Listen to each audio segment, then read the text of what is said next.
welcome to another video here on the Critical Focus channel. First off, a big shout out to all my members who support my work and keeps the paint flowing and the electricity running. Members do get access to the member Discord, will influence the content, the matchups, whatnot. There is a join button below if you feel so inclined. But regardless, I am happy for your support in the form of actually just watching the video, of a like and a comment, and if you haven't already, please do feel free to subscribe as well. And if you are looking to buy Warhammer merch, there is an affiliate link in the video description as well. Let's get on with the video.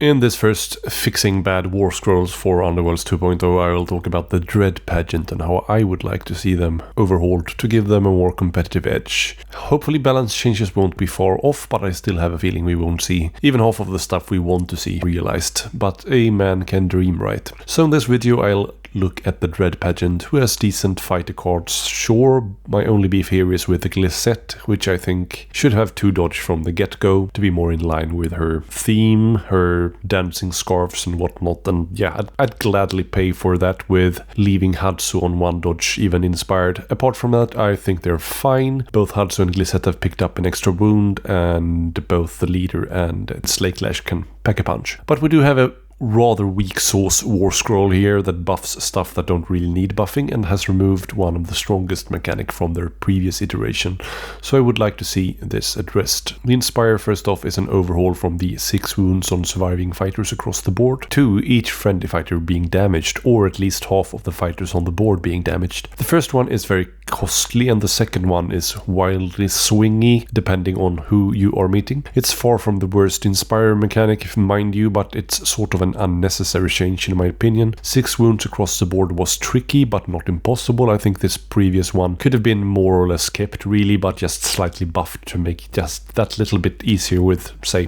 5 wounds on surviving fighters. I don't think that would have been overly strong, honestly. As it stands now, it's rather easy versus elite warbands, but quite the feat against horde warbands. Against such opponents, you either need to damage all your fighters or do a lot of killing. So that's the Inspire. Speed of Slanesh buffs a stat that does not really need buffing, and it comes with a triple stipulation as it gives +1 move to inspired damaged friendly fighters while charging. All fighters are 4 move, which is more than enough in Embergard without offset and longboard, and not many block Texas either. And you need to be both damaged and inspired to benefit from it, and it only works on charges, not on regular moves. I think this is unnecessary. Just give Slakelash his old 5 move inspired instead. I would have liked to scrap this one and lift in a core feature from the previous version on these guys. Give Vasilak and Slakelash something like a fancy pain drinker or whatever symbol and a keyword to go along with it, and then make this white box read instead search. Use this after a friendly pain drinker's successful melee attack. Heal that fighter or damage 1 that fighter. There you go. I honestly think most of the abilities here though are fine, except for Drown in Pain, which is sort of meh.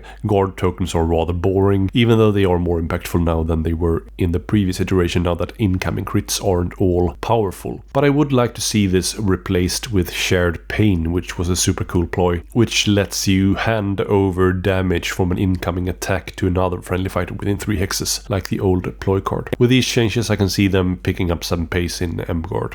What do you think? Is this sort of in line with your thoughts on the Dread Pageant and what needs to be done to bring them back to former glory, or do you think they are fine as they stand? Let me know in the comments down below. Leave a like if you like this sort of comment and want to see more theory crafting on the Warscrolls. Have a great rest of your day. Take care. Bye.